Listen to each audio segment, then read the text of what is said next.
ওনার সাথে যায় তা হলো ওনার কর্ম, আর কিচ্ছু নয়। তাই যদি কিছু অর্জন করতে চান তাহলে শুভ কর্ম অর্জন করুন, আত্মশক্তি অর্জন করুন, কারণ পরলোকে এটাই হবে আপনার সম্পত্তি। তাহলে কি এটা আপনি অর্জন করতে চান না? আসুন আর আমার সাথে ভালোবেসে বলুন, রাধা রাধা। সদিচ্ছা। দেখতে গেলে 3 অক্ষরে তৈরি এই শব্দ, কিন্তু সমস্ত ত্রিলোক তার উপরেই আধারিত। আপনি এই সংসারে এসেছেন, তখন অবশ্যই শ্বাস নেবেন, কিন্তু তার বদলে আপনাকে কিছু তো দিতেই হবে। আপনার উপর নির্ভর করছে আপনি কি দেবেন। কি দেবেন এই সংসারকে, এই সমাজকে, নিজের পরিবারকে, আর তার বদলে কি নেবেন? যশ নাকি অপযশ? দেখুন, এক ছিল রাবণ, যে কিনা সমুদ্র পার করলো সীতাকে অপহরণ করার জন্য, আর এক ছিলেন রামচন্দ্র, যিনি সমুদ্র পার করেছিলেন, সেতু বানিয়ে গিয়েছিলেন সীতাকে ফিরিয়ে নিয়ে আসার জন্য। দুজনেই সমুদ্র পার করেছিলেন, শুধু পার্থক্য ছিল সদিচ্ছাকে বোঝার, লক্ষ্যের। অনেক মানুষের যাত্রা একরকম হতেই পারে, কিন্তু আনন্দ তখনই লাভ করবেন যখন লক্ষ্য শুভ হবে, মহান হবে। এই লক্ষ্য দিয়ে এই সংসারের কল্যাণ হবে এবং মানুষের সম্মান হবে। যদি আপনার সংকল্প উচিত হয়, তাহলে আপনার লক্ষ্য উচিতই হবে, নয়তো শুধুমাত্র বিনাশ হবে। আর উচিত এটাই হবে যে বিনাশের হাত থেকে যেন নিজেকে বাঁচানো যায়, কি বলেন? তাই জীবনে যে লক্ষ্য স্থির করছেন, মনে রাখবেন তা যেন শুভ লক্ষ্য হয়। যদি এরকম হয়, তাহলে আপনার যাত্রা, আপনার জীবন দুটোই শুভময় হবে। আসুন আর আমার সাথে ভালোবেসে বলুন, রাধা রাধা। কখনো কখনো মানুষ মনে করেন যে সে নিজেই সব থেকে বেশি শক্তিশালী, তিনি হলেন জ্ঞানী। দেখুন, এটা ভালো ব্যাপার যে আপনার মধ্যে শক্তি আছে, জ্ঞান আছে, আর এটা শুধু আপনার জন্য নয়, এই সমস্ত সমাজের জন্য, দেশের জন্য, সমগ্র পৃথিবীর জন্য অত্যন্ত আবশ্যক। কিন্তু এই কথাটাও বোঝা অত্যন্ত আবশ্যক যে এই জ্ঞান যেন কখনো অহংকার না হয়ে ওঠে। যখন মানুষের মধ্যে জ্ঞান থাকে, তখন সে রাম হয়ে ওঠে। রাম, যিনি সমুদ্রের বুকে সেতু বানিয়েছিলেন, বানর সেনার দ্বারা রাক্ষস রাজকে পরাজিত করেছিলেন, আর চিরকালের জন্য সবার কাছে আদর্শ হয়ে উঠেছিলেন। আর যদি মানুষের মনে অহংকার জন্মায়, তাহলে সে রাবণ হয়ে ওঠে। দেশে বিদেশে যতই খ্যাতি থাকুক না কেন, সে রাক্ষস হয়ে ওঠে, নিজের সাথে সাথে সমস্ত কুলের বিনাশ করে বসে। এবার জ্ঞান নাকি অহংকার? আপনার কি চাই সেই সিদ্ধান্ত আপনার, আর আপনার এই সিদ্ধান্তই নিশ্চিত করবে যে আপনার কর্ম কি হবে, আর আপনার এই কর্মই নিশ্চিত করে দেবে আপনার প্রারব্ধ কি হবে। তাহলে শুভ কর্ম করুন আর আমার সাথে ভালোবেসে বলুন, রাধা রাধা। আপনি কখনো পাখিদের দেখেছেন? যেভাবে মানুষ তার সন্তানকে জন্ম দেয়, পাখিরাও সন্তানদের জন্ম দেয়। আর যেই তার সন্তান এই সংসারে প্রবেশ করে, সেই পাখি তাকে আগলে রাখে, তার যত্ন করে, ওর জন্য বাসা বানায়, ওর জন্য দূর কোথাও থেকে খাবার নিয়ে আসে, নিজের ঠোঁট দিয়ে ওর মুখে খাবার খাইয়ে দেয়, সবকিছু করে। কিন্তু একটা কাজ পাখি করে, কিন্তু মানুষ কখনোই করে না। যখন পাখি মনে করে যে তার সন্তান বড় হয়ে গেছে, ওকে এবার ওরা শিখতে হবে নিজেকেই আত্মরক্ষা শিখতে হবে, নিজের খাবার নিজেই খুঁজে আনতে হবে, তো সেই পাখি তার সন্তানকে বাসা থেকে বের করে দেয়। তারপর সেই পাখির সন্তান নিজে উড়তে শেখে, আত্মরক্ষা করতে শেখে এবং আস্তে আস্তে সে আত্মনির্ভর হয়ে ওঠে। কিন্তু মানুষ কি তার সন্তানের সাথে এটাই করে? কখনোই নয়। মানুষ তার সন্তানকে নিজের সাথে বেঁধে রাখে, সব সময় তার লালন পালনের, তার দেখাশোনার ব্যবস্থা করে রাখে, আর এটাই ভাবেন যে আমি হলাম ওর পালনকর্তা, ওর খেয়াল রাখা তো আমার কর্তব্য।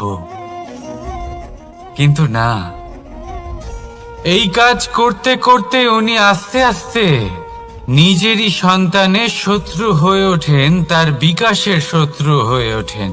তাই যখন সন্তান বড় হবে তখন অবশ্যই ভালোবাসুন, কিন্তু পাখির মতো কঠোর হওয়াও প্রয়োজনীয়। তবেই তার বিকাশ হবে। ওকে নিজের কষ্ট নিজেকেই সহ্য করতে দিন, শিখতে দিন জীবনের অনুভূতি কেমন, তবেই তার বিকাশ হবে। নয়তো সেই সন্তান আজীবন আপনার জন্য বোঝা হয়ে থাকবে, আর আপনি তার বিকাশের পথে আজীবন বাধা হয়ে থাকবেন। আর আমার মনে হয় না আপনি সেটা চাইবেন, তাই তো? আসুন আমার সাথে ভালোবেসে বলুন রাধা রাধা। রামধনু আমাদের সকলের প্রিয়। আকাশে এই 7 রং দেখে মন আনন্দে ভরে ওঠে। কিন্তু এই রামধনু প্রত্যেক দিন বা সবসময় দেখা যায় না। বর্ষার ঋতুতে দেখা যায়। যদি আপনি এই 7টি রং দেখতে চান, এর আনন্দ উপভোগ করতে চান, তাহলে বর্ষাকে সহ্য করতে হবে। সেই তীব্র বায়ু সহ্য করতে হবে যা বর্ষা ঋতুতে প্রবাহিত হয়।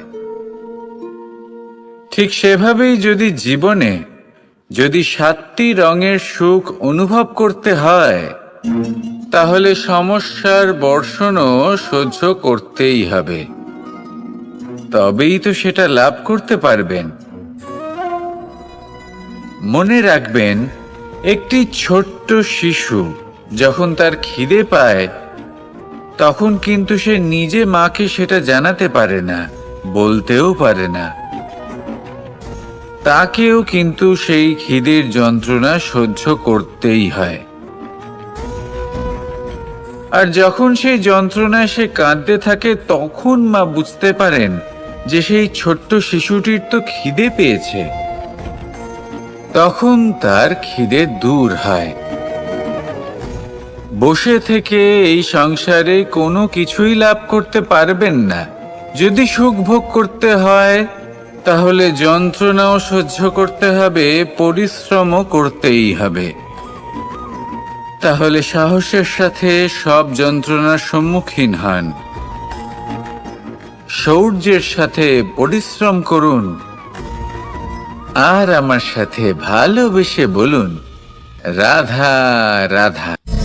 কর্ম এবং ফল দেখতে গেলে এই সমস্ত ব্রহ্মাণ্ড এই দুইয়ের মাঝেই স্থির হয়ে আছে। মানুষজন কর্ম করেন ভালো ফল লাভের আশায়, আর ভালো ফল লাভের আশায় উনি এটাই ভুলে যান যে উনি যে কর্ম করছেন তা কি করছেন। আমি বলেছিলাম কর্ম করুন ফলের চিন্তা না করে, কিন্তু কি কর্ম করছেন সেই বিষয়ে ভাবাটাও অত্যন্ত আবশ্যক। নয়তো অনেক সময় আমরা এমন কর্ম করে ফেলি যা না চাইতেও বিষে পরিণত হয়, যা হয়েছে দুঃশাসনের সাথে, দুর্যোধনের সাথে, গুরু দ্রোণের সাথে। একজনের মানসিকতা উচিত ছিল না, একজনের বিবেক উচিত ছিল না, আরেকজন যে পক্ষ নির্বাচন করেছিলেন সেই পক্ষ উচিত ছিল না। আর যা কিছু ওনাদের সাথে হলো, আপনার আমাদের সকলের সাথে তা হতে পারে। আমি বলেছিলাম কর্ম করুন, ফলের চিন্তা করবেন না, কিন্তু এই কর্মের বিষয়ে বিচার করে দেখাটাও ততটাই আবশ্যক। দেখুন, কর্ম করার উচিত প্রক্রিয়া ফলের চিন্তা না করা, কিন্তু যদি আপনার কর্ম শুভ হয় তাহলে তার ফলও নিয়তি আপনাকেই দেবে। সর্বদা কর্ম করার সময় এটা ভাবুন যে আপনার এই কর্ম এই সংসারকে, এই সমাজকে, আপনার পরিবারকে, আপনার আশেপাশের মানুষজনকে কোন দিশায় নিয়ে যাবে। যদি এটা সবার জন্য মঙ্গলময় হয় তাহলে কর্ম করতে থাকুন।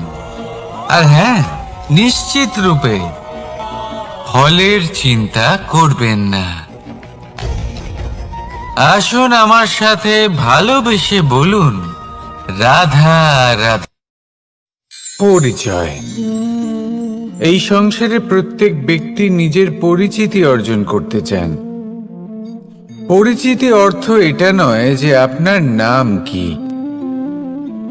পরিচিতির অর্থ হলো এটা যে প্রত্যেক ব্যক্তি এটাই চায় যে এই সংসার আমাকে চিনবে, জানবে আর আমাকে সম্মান করবে। কিন্তু এই সব অর্জন করার পূর্বে এটা বুঝুন যে এই পরিচিতির আসল অর্থটা কি। যদি কোনো ব্যক্তি এটা বলেন এর পরিচয় হলো এটাই যে সে একজন ধনী পিতার পুত্র, তাহলে সেই পরিচিতি পুত্রের নয় বরং তার পিতার। যদি কেউ এটা বলে যে সেই ব্যক্তির পরিচয় হলো সে খুব সুন্দর, তাহলে সেই পরিচয় হলো তার রূপের, সেই ব্যক্তির নয়। বাস্তবে পরিচয় কি? আপনার সান্নিধ্য লাভ করে কোনো ব্যক্তি কি অনুভব করতে পারে, তার কি ধরনের অনুভূতি হয়।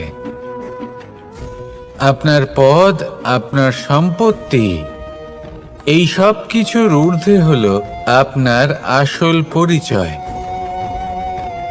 যদি কোনো ব্যক্তি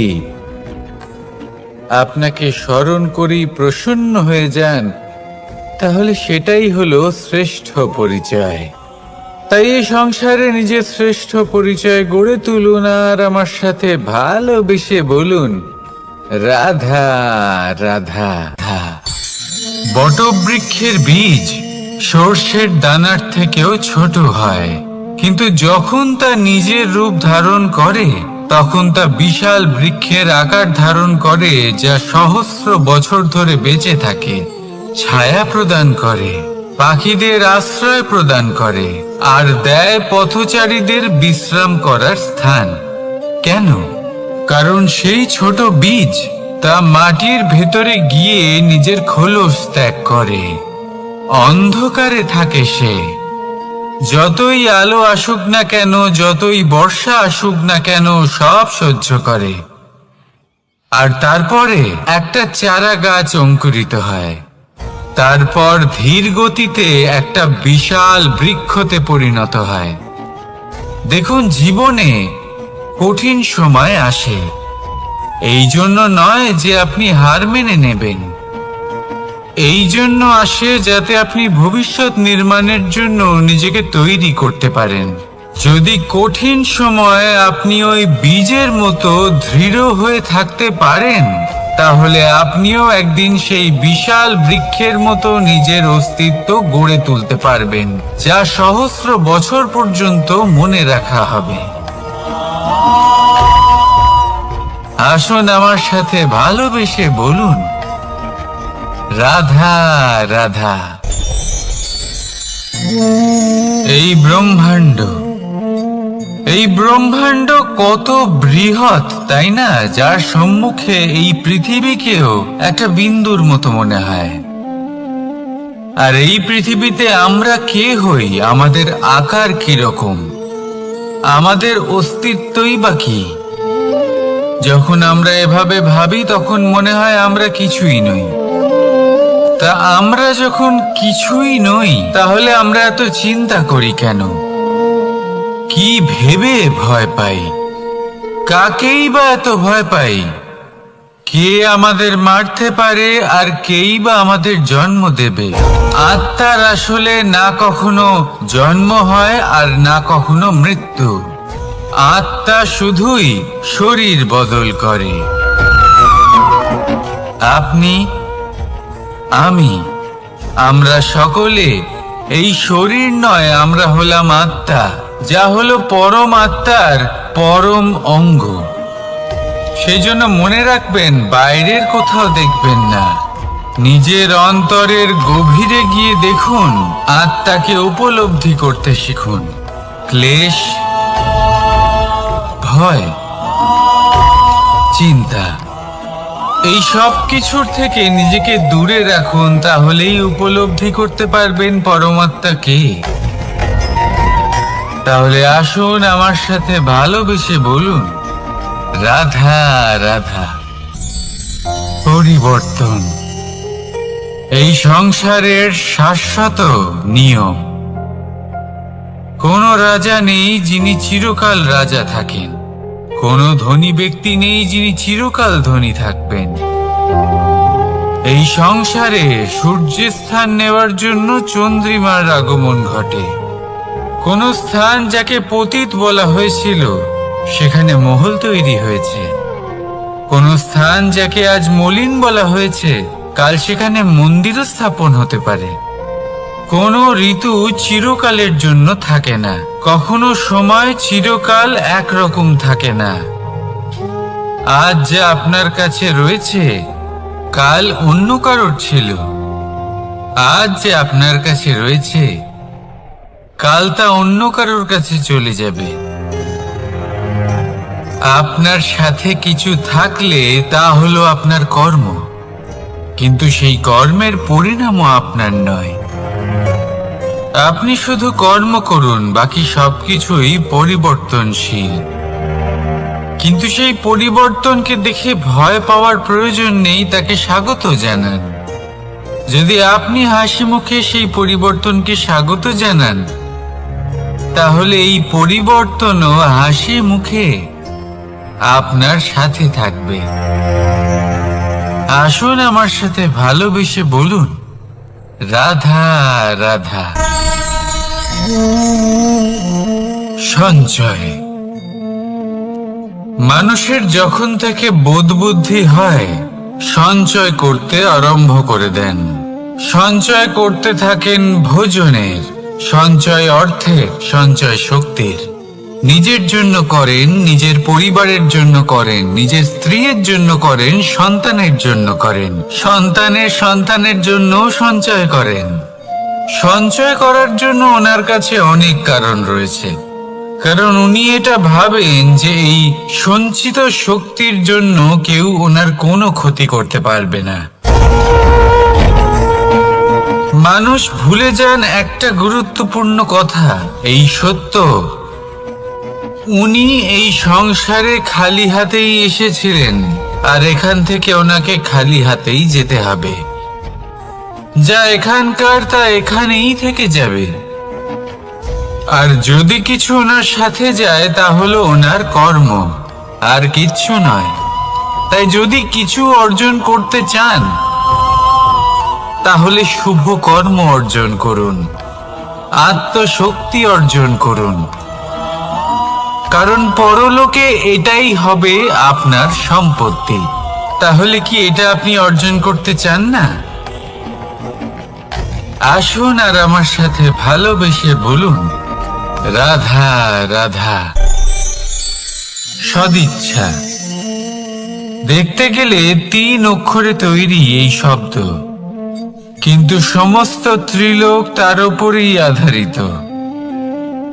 আপনি এই সংসারে এসেছেন, তখন অবশ্যই শ্বাস নেবেন, কিন্তু তার বদলে আপনাকে কিছু তো দিতেই হবে। আপনার উপর নির্ভর করছে আপনি কি দেবেন। কি দেবেন এই সংসারকে, এই সমাজকে, নিজের পরিবারকে, আর তার বদলে কি নেবেন? যশ নাকি অপযশ? দেখুন, এক ছিল রাবণ, যে কিনা সমুদ্র পার করলো সীতাকে অপহরণ করার জন্য, আর এক ছিলেন রামচন্দ্র, যিনি সমুদ্র পার করেছিলেন, সেতু বানিয়ে গিয়েছিলেন সীতাকে ফিরিয়ে নিয়ে আসার জন্য। দুজনেই সমুদ্র পার করেছিলেন, শুধু পার্থক্য ছিল সদিচ্ছাকে বোঝার লক্ষ্যের। অনেক মানুষের যাত্রা একরকম হতেই পারে, কিন্তু আনন্দ তখনই লাভ করবেন যখন লক্ষ্য শুভ হবে, মহান হবে। এই লক্ষ্য দিয়ে এই সংসারের কল্যাণ হবে এবং মানুষের সম্মান হবে। যদি আপনার সংকল্প উচিত হয়, তাহলে আপনার লক্ষ্য উচিতই হবে, নয়তো শুধুমাত্র বিনাশ হবে। আর উচিত এটাই হবে যে বিনাশের হাত থেকে যেন নিজেকে বাঁচানো যায়, কি বলেন? তাই জীবনে যে লক্ষ্য স্থির করছেন, মনে রাখবেন তা যেন শুভ লক্ষ্য হয়। যদি এরকম হয়, তাহলে আপনার যাত্রা, আপনার জীবন দুটোই শুভময় হবে। আসুন আর আমার সাথে ভালোবেসে বলুন, রাধা রাধা। সুরক্ষা। এই সুরক্ষা আসলে কি? এটা কি কোনো কবচ নাকি কোনো সীমা? এই সুরক্ষা আসলে অন্য কিছু। আমাদের মাতা পিতা, আমাদের প্রিয়জন, আমাদের বন্ধু, এই সমাজ, আমাদের শুভাকাঙ্ক্ষী, আমাদের আত্মীয়, এনারা সবাই আমাদের জীবনে কোনো না কোনো ভাবে সুরক্ষা দিয়ে থাকেন, একটা কবচ দিয়ে থাকেন কোনো না কোনো রূপে। কিন্তু দেখতে গেলে আমাদের পরাক্রমের পথে, আমাদের বীরত্বের পথে, আমাদের সাহসের পথে এই সুরক্ষাই সব থেকে বড় বাধা হয়ে দাঁড়ায়। একবার ভেবে দেখুন, যদি আপনি কোনো সুরক্ষাই না পান, বা যদি আপনি এই সুরক্ষা ভেঙে বাইরে আসতে পারেন, তাহলে আপনার বীরত্ব চরম সীমায় পৌঁছে যায়। কেন? কারণ তখন আপনি জানেন যে এই সংসারের সম্মুখীন আমাদের নিজেদেরই হতে হবে। আপনি বুঝে যান যে শত্রুর সম্মুখীন এবার নিজের বলের দ্বারা, নিজের পরাক্রমের দ্বারা, নিজের সাহসের দ্বারা করতে হবে। আর তখন আমাদের মনের মধ্যে এই শক্তি জাগ্রত হয়। এই শক্তি অন্তরেই বসবাস করে। শুধু এটা চিনে নিতে হবে, একে জাগ্রত করতে হবে। আর এটা সুরক্ষা ভেঙে যাওয়ার পরেই সম্ভব হয়। আর যারা নিজের শক্তি সম্পর্কে জানেন, যিনি নিজেই জানেন তিনি কতটা শক্তিশালী, তিনি নিজেই নিজের সুরক্ষা কবচ চিরকালের মতো ভেঙে ফেলে দেন, ঠিক কর্ণের মতো। আর তারপরে দেখুন, আপনার পরাজয় হোক বা বিজয়ী হোক না কেন, সেটাই অনেক বড় হয়, সেটাই প্রশস্ত হয়ে থাকে। সেই জন্য ত্যাগ করুন নিজের ভয়কে, নিজের আশেপাশের এই সুরক্ষা চক্রকে ভেঙে ফেলুন, আর সম্মুখীন হন এই সংসারের নিজের শত্রুর সম্মুখীন হন। পরাক্রমের এই অঙ্কুর, তা অঙ্কুরিত হওয়ার জন্য বীজের উপরের এই কবচ, এটা ভেঙে যাওয়া অতি আবশ্যক। আসুন আমার সাথে ভালোবেসে বলুন, রাধা রাধা। যখন আমরা হাঁটতে থাকি আর আমাদের পায়ে কাঁটা বিঁধে যায়, তখন মুখ দিয়ে আহ বেরিয়ে আসে। কান্না চলে আসে, আর অনেক সময় অভিশাপও বেরিয়ে আসে। কিন্তু আমরা কি কখনো এটা এইভাবে দেখেছি, এইভাবে ভেবেছি যে আমরা যে পথে চলেছি সেই পথে কাঁটা বিঁধেছে, নাকি আমরা সেই পথ নির্বাচন করেছি যাতে শুধুই কাঁটা রয়েছে? নাকি আমরা এভাবে ভেবে দেখেছি যে এই কাঁটা আমাদের কষ্ট দিতে এসেছে, নাকি এটা আমরাই বিছিয়ে রেখেছিলাম? সাবধান থাকা উচিত ছিল, কারণ কাঁটা বিঁধলে যন্ত্রণা হবে, চিৎকার করে ফেলতে পারি, মুখ থেকে অভিশাপও বেরিয়ে আসতে পারে।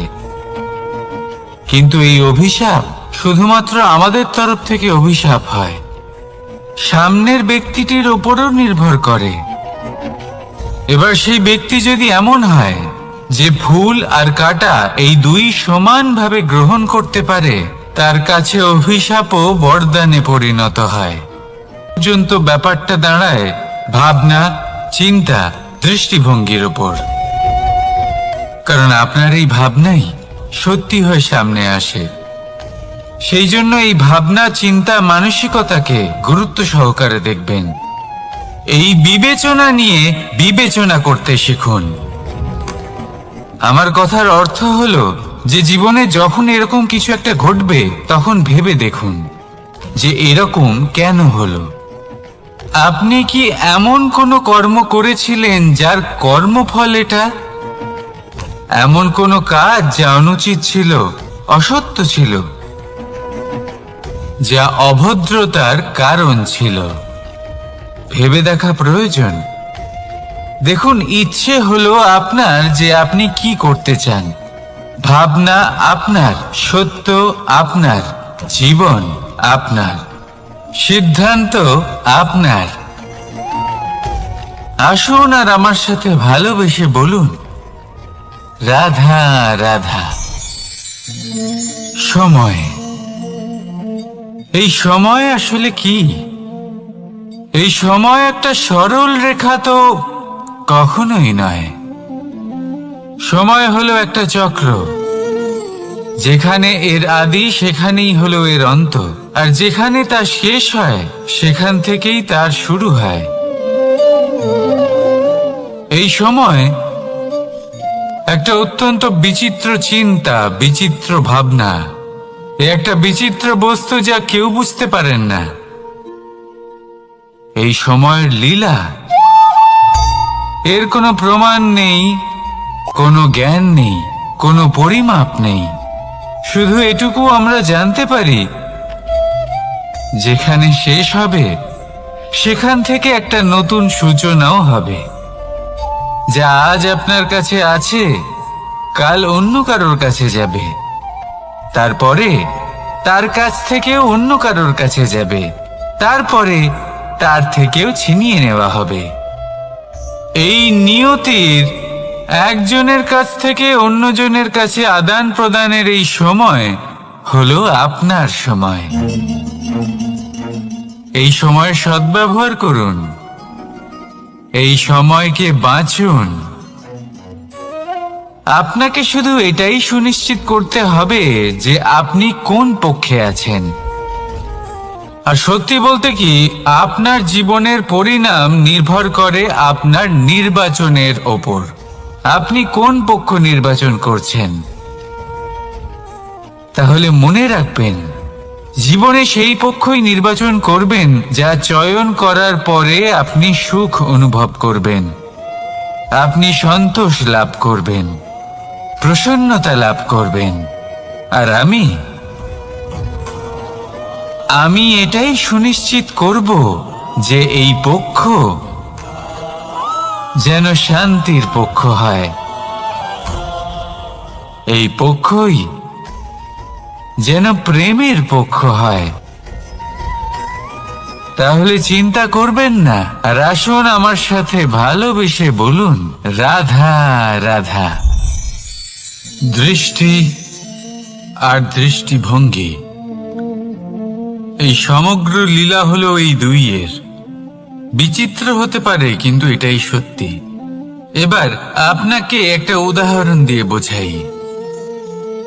অনেক সময় আপনি কোনো ব্যক্তিকে এটা বলতে শুনবেন যে আমি আমার নিজের উপরে গর্ব করি, আমি নিজেকে নিয়ে গর্ব করি, আমি খুব ভালোভাবে আমার মা বাবার সেবা করি, ওনাদের আমি সবসময় সুখী রাখি, ওনাদের আমি একটা বাড়ি দিয়েছি, সকল সুখ সুবিধা দিয়েছি, ওনাদের জীবনে প্রত্যেক জিনিস দিয়েছি আর দেব যা তাদের প্রয়োজন।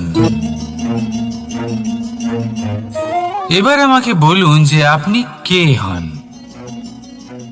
আপনি হলেন সেই বীজ যা আপনার মাতা পিতা রোপণ করেছেন। আপনার মা বাবাই আপনাকে এই সংসারে জন্ম দিয়েছেন। এবার এইসব কথার কি তাৎপর্য? এই হলো সেই ব্যক্তির দৃষ্টিভঙ্গি। এবার দেখা যাক এই প্রকৃতি আমাদের কি শেখায়। কখনো কোনো গাছকে দেখবেন, যখন সেই গাছে ফল আসে, সে মালিকে এটা বলে না যে দেখো আমি তোমাকে ফল খেতে দিচ্ছি। সেই বৃক্ষ এটা বলে না যে দেখো আমি তোমায় আহার করতে দিচ্ছি, কারণ ও জানে যে এটা হলো সেই মালির পরিশ্রম, এটা হলো তারই কর্মের ফল আর এটা তারই পাওয়া উচিত। সে বলে যে তোমার জিনিস তোমাকেই অর্পণ করলাম, এ আমার জিনিস নয়।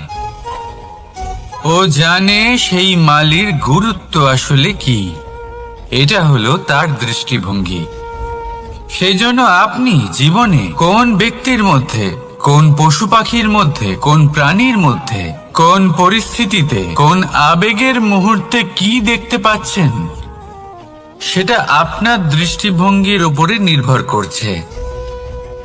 তাই নিজের মনে ধনাত্মক ভাব জাগ্রত করুন, শুভ চিন্তা নিয়ে আসুন। এই ভাবনাই সত্য হয়ে সামনে আসবে। এই দৃষ্টিভঙ্গি এমন হয়ে যাবে যে আপনার জীবনে সবকিছুই শুভ হবে। তাহলে আসুন আর আমার সাথে ভালোবেসে বলুন, রাধা রাধা। প্রতিশোধ অথবা কাউকে দুঃখ দেওয়ার ভাবনা, যদি এটা আপনার মনে থাকে, তাহলে আপনি নিজের মনেই যন্ত্রণার একটা বিশাল বৃক্ষ রোপণ করছেন, এটা মনে রাখবেন। কারণ কাউকে দুঃখ দেবার এই ভাবনা, এটা হলো সেই বীজ যা আপনার মনেই পতিত হবে, আপনার মনেই অঙ্কুরিত হবে, আর আপনার মনেই একটা বিশাল বৃক্ষরূপে বেড়ে উঠবে। জীবন আপনার, কর্ম আপনার, কাউকে দুঃখ দেবার ভাবনা আপনার ছিল, এই বৃক্ষ হলো আপনার, তাই এর ফলও আপনিই পাবেন, যা গ্রহণও আপনাকেই করতে হবে। মনে রাখবেন, যে মানুষ এটা ভাবে যে আমি ওকে দুঃখ দেব, ওকে কষ্ট দিতে চাই আমি, সেই মানুষই দুঃখ আর কষ্ট পেয়ে থাকে। যদি সেই জায়গায় আপনি এটা ভাবেন যে আমি কাউকে সুখী করে তুলতে চাই, কাউকে সুখ প্রদান করতে চাই, তাহলে তারও বীজ আপনার মনেই রোপণ হবে, বৃক্ষে পরিণত হবে, যার ফলও আপনিই পাবেন।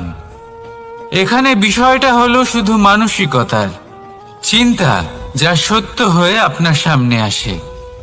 তাহলে এই মানসিকতা শুভ করুন, সবার জন্য মঙ্গল কামনা করুন। অন্যের মনে আপনার জন্য ভালো চিন্তা থাকুক বা না থাকুক, আপনি সবার জন্য শুভ চিন্তা করে কর্ম করতে থাকুন, তাহলে আপনার সাথেও ভালোই হবে। তাহলে আসুন আর আমার সাথে ভালোবেসে বলুন, রাধা রাধা। সুখ আর অভিজ্ঞতা, এই দুই জীবনে একসাথে কখনোই আসে না। মনে রাখবেন, যেখানে সুখ থাকে সেখানে অভিজ্ঞতা থাকে না, আর যখন এই সুখ আমাদের জীবন থেকে দূরে চলে যায়, তখন আমাদের জীবনে আসে এই অভিজ্ঞতা। পরমাত্মা, প্রকৃতি, নিয়তি এই অভিজ্ঞতাকে আমাদের জীবনে পাঠান, যাতে আমরা একটা অত্যন্ত গুরুত্বপূর্ণ শিক্ষা, একটা জ্ঞান প্রাপ্ত করতে পারি। এই অভিজ্ঞতা আমাদের শেখায় যে অতীতে এমন কি হয়েছিল যা আমাদের করা উচিত হয়নি। আমাদের শেখায় ভবিষ্যতে এমন কি আছে যা আমাদের করা উচিত আর কি করা উচিত নয়। দেখতে গেলে এই অভিজ্ঞতা আমাদের সেই শিক্ষা দেয় যার জন্য আমরা সুখের দিকে উচিতভাবে অগ্রসর হতে পারি। সেই জন্য জীবনে যখনই দুঃখ আসবে, দুঃখের এই সময় আসবে, তখন হতাশ হবেন না। বোঝার চেষ্টা করুন এই পরিস্থিতি কেন এসেছে, কি শিক্ষা দিতে এসেছে। যদি আপনি সেই জ্ঞান লাভ করেন, সুখের পথে অগ্রসর হন, তাও উচিত রূপে, তাহলে এই অভিজ্ঞতার উদ্দেশ্য পূরণ হয়ে যায়। তাহলে আসুন আর আমার সাথে ভালোবেসে বলুন, রাধা রাধা। জীবনে শিখরে পৌঁছানোর জন্য মানুষের কি প্রয়োজন হয়ে থাকে? সিঁড়ির। কিন্তু তাও প্রত্যেক মানুষ, প্রত্যেক ব্যক্তি শিখরে পৌঁছতে পারেন না। এর কারণ কি? কারণ একটা হতে পারে যে মানুষ কল্পনা করতে থাকেন কিন্তু সিঁড়ি খুঁজে পান না।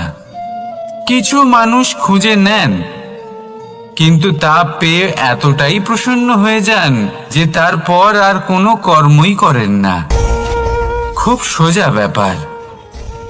অনেক মানুষ সিঁড়ি খুঁজে পান না, আর যদি পেয়েও যান তাও যতক্ষণ না তাতে চড়ছেন সেই শিখরে পৌঁছবেন কি করে? যতক্ষণ না আপনি পরিশ্রম করছেন, যতক্ষণ না সেই সিঁড়িতে আপনি চড়ছেন, যতক্ষণ না ক্লান্ত হচ্ছেন, আপনার পায়ে হাঁটুতে ব্যথা না হচ্ছে, ততক্ষণ এই শিখরে পৌঁছানোর সৌভাগ্য লাভ করতে পারবেন না। তাহলে কল্পনার সাথে কর্ম করুন, পরিকল্পনার সাথে পরিশ্রম করুন, সব কিছু পাবেন। আসুন আমার সাথে ভালোবেসে বলুন, রাধা রাধা। সমস্যা, কঠিন সময়, সংকট, বিপদ কার জীবনে নেই? প্রত্যেকের জীবনে আছে। কিন্তু আমাকে একটা কথা বলুন, যদি নৌকায় ঢেউকে ভয় পেতে শুরু করে তাহলে সাগর পার করবে কে? কখনো কোনো ছোট্ট পিঁপড়েকে দেখেছেন যে আকারে হয়তো ছোট হতে পারে কিন্তু বড় শিক্ষা দিয়ে যায়? কিন্তু আমরা শিখি না।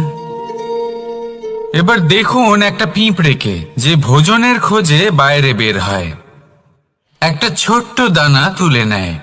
ছোট দানা তোলে কারণ তার থেকে বেশি সে তুলতেই পারবে না। সে দানা নিয়ে চলতে শুরু করে, কোনো দেওয়ালে উঠে পড়ে, আবার পড়েও যায়। সেই দানা দূরে কোথাও একটা পড়ে যায়, তা আবার খোঁজে, তুলে নেয়, আবার চলতে থাকে। পড়ে যায় আবার ওঠে, পড়ে যায় আবার ওঠে। সেই দানাটা রেখে দেয়, আবার বেরিয়ে পড়ে ভোজনের খোঁজে। পরিশ্রম করতে থাকে কিন্তু হার মানে না। এই শিক্ষাই তো আমাদের প্রাপ্ত করতে হবে।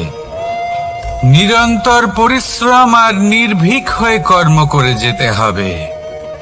এটাই হলো সাফল্যের মাধ্যম, এটাই হলো জয়ের মন্ত্র, অচ্যুত অজয় অস্ত্র। তাহলে আসুন আর আমার সাথে ভালোবেসে বলুন, রাধা রাধা। আমরা সকলে চাই আমাদের জীবনে সাফল্য আসুক। আমরা চাই যে এই সংসারে আমাদের খ্যাতি ছড়িয়ে পড়ুক। আমরা চাই যেন আমরা আলোচিত হই। কিন্তু শুধু চাইলেই কি যায় আসে?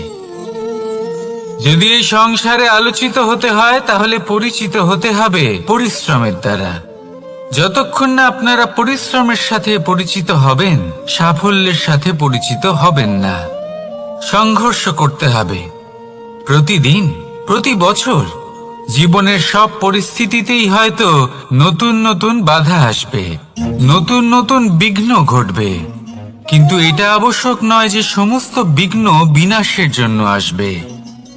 কিছু বিঘ্ন আপনার পথ প্রশস্ত করার জন্য আসবে, আপনার পথ পরিষ্কার করার জন্য আসবে। যদি আপনাকে উদাহরণ দিই, যখন বন্যা আসে, বাড়ি ঘর ভেসে যায়, তখন আমরা হতাশ হয়ে পড়ি, আমরা দুঃখী হয়ে পড়ি। কিন্তু সেই বন্যাই আমাদের সেই ধরিত্রীকে এত উর্বর করে তোলে যে সেই উর্বর অংশ কাজে লাগিয়ে আমরা সেরকম আরো 10টা বাড়ি বানাতে পারি। তাহলে ধন্যাত্মক থাকুন আর যে কোনো সংঘর্ষের জন্য প্রস্তুত থাকুন। জীবনে অনেক দূর যেতে পারবেন। তাহলে আসুন আমার সাথে ভালোবেসে বলুন, রাধা রাধা। জীবনে কখনো কখনো আমরা সেই পরিস্থিতিতে ফেসে যাই যখন আমাদের মনে হয় যে আমাদের নতুন কিছু একটা করতে হবে, কিন্তু আমরা করতে পারি না। কারণ কোথাও না কোথাও আমরা রীতির দ্বারা আবদ্ধ, আর আমরা সেই রীতি ভাঙতে চাই না। কেবল একটাই প্রশ্ন আসে মনে, আশেপাশের মানুষ কি বলবে, আশেপাশের মানুষ কি ভাববে। আপনাকে একটা প্রশ্ন করি, কারা এই মানুষজন? আপনার জন্মের সময় এই মানুষজন কোথায় ছিলেন? যখন আপনি কোনো সমস্যায় পড়েন তখন এই মানুষজন কোথায় থাকেন? এগিয়ে এসে কি আপনাকে সাহায্য করেন, নাকি সেই সমস্যার সমাধান আপনি নিজেই করেন? এইসব মানুষজনের চিন্তা ত্যাগ করুন যদি আপনি জীবনে বাঁচতে চান। ভেবে দেখুন জীবনে কি কি শুভ আছে আর কি কি শুভ করতে পারেন। যদি তা স্রোতের বিপরীতে হয় তাহলে সংঘর্ষ করুন, কিন্তু এইসব মানুষজনের কথা ভাববেন না। ভেবে দেখুন জীবনে আপনি কি কি শুভ কাজ করতে পারেন। এটা ভাবুন যে আপনি কখনো এমন কোনো কাজ করে ফেলেননি তো যার জন্য কারোর হৃদয় আহত হয়েছে। শুভর দিকে নিজের চিন্তা কেন্দ্রীভূত করুন, আপনার জীবনে সব কিছু শুভই হবে। তাহলে আসুন আমার সাথে ভালোবেসে বলুন, রাধা রাধা। আজকাল আপনি দেখে থাকবেন যে মা বাবা শুধুমাত্র সন্তানকে ভালোবাসেন তা নয়, তাদের মোহেও জড়িয়ে পড়েন। বিদ্যালয় যখন পাঠান তখন সমস্ত সুযোগ সুবিধা দিয়েই পাঠান। চেষ্টা করেন যে সবসময় যেন সন্তান তাদের চোখের সামনেই থাকে, কিন্তু ভুলে যান এক অত্যন্ত গুরুত্বপূর্ণ কথা, যে সন্তানকে এক নতুন দৃষ্টিভঙ্গি দেওয়াই হলো ওনাদের কর্তব্য। সেই জন্য পুরাতন কালে শিষ্যদের গুরুকুলে পাঠানো হতো, বাড়ির থেকে দূরে। কারণ বাড়ি ছেড়ে যাওয়া এক সন্তানের জন্য, এক শিষ্যের জন্য অত্যন্ত শুভ লক্ষণ হয়। যখন সে বাড়ির থেকে দূরে, যখন আমরা হাঁটতে থাকি আর আমাদের পায়ে কাঁটা বিঁধে যায়, তখন মুখ দিয়ে আহ বেরিয়ে আসে, কান্না চলে আসে, আর অনেক সময় অভিশাপও বেরিয়ে আসে। কিন্তু আমরা কি কখনো এটা এইভাবে দেখেছি, এইভাবে ভেবেছি যে আমরা যে পথে চলেছি সেই পথে কাঁটা বিঁধেছে, নাকি আমরা সেই পথ নির্বাচন করেছি যাতে শুধুই কাঁটা রয়েছে? নাকি আমরা এভাবে ভেবে দেখেছি যে এই কাঁটা আমাদের কষ্ট দিতে এসেছে, নাকি এটা আমরাই বিছিয়ে রেখেছিলাম? সাবধান থাকা উচিত ছিল, কারণ কাঁটা বিঁধলে যন্ত্রণা হবে, চিৎকার করে ফেলতে পারি, মুখ থেকে অভিশাপও বেরিয়ে আসতে পারে। কিন্তু এই অভিশাপ শুধুমাত্র আমাদের তরফ থেকে অভিশাপ হয়, সামনের ব্যক্তিটির উপরও নির্ভর করে। এবার সেই ব্যক্তি যদি এমন হয় যে ফুল আর কাঁটা এই দুই সমানভাবে গ্রহণ করতে পারে, তার কাছে অভিশাপও বরদানে পরিণত হয়। শেষ পর্যন্ত ব্যাপারটা দাঁড়ায় ভাবনা, চিন্তা, দৃষ্টিভঙ্গির ওপর। কারণ আপনার এই ভাবনাই সত্যি হয়ে সামনে আসে। সেই জন্য এই ভাবনা, চিন্তা, মানসিকতাকে গুরুত্ব সহকারে দেখবেন। এই বিবেচনা নিয়ে বিবেচনা করতে শিখুন। আমার কথার অর্থ হলো যে জীবনে যখন এরকম কিছু একটা ঘটবে তখন ভেবে দেখুন যে এরকম কেন হলো। আপনি কি এমন কোনো কর্ম করেছিলেন যার কর্মফল এটা?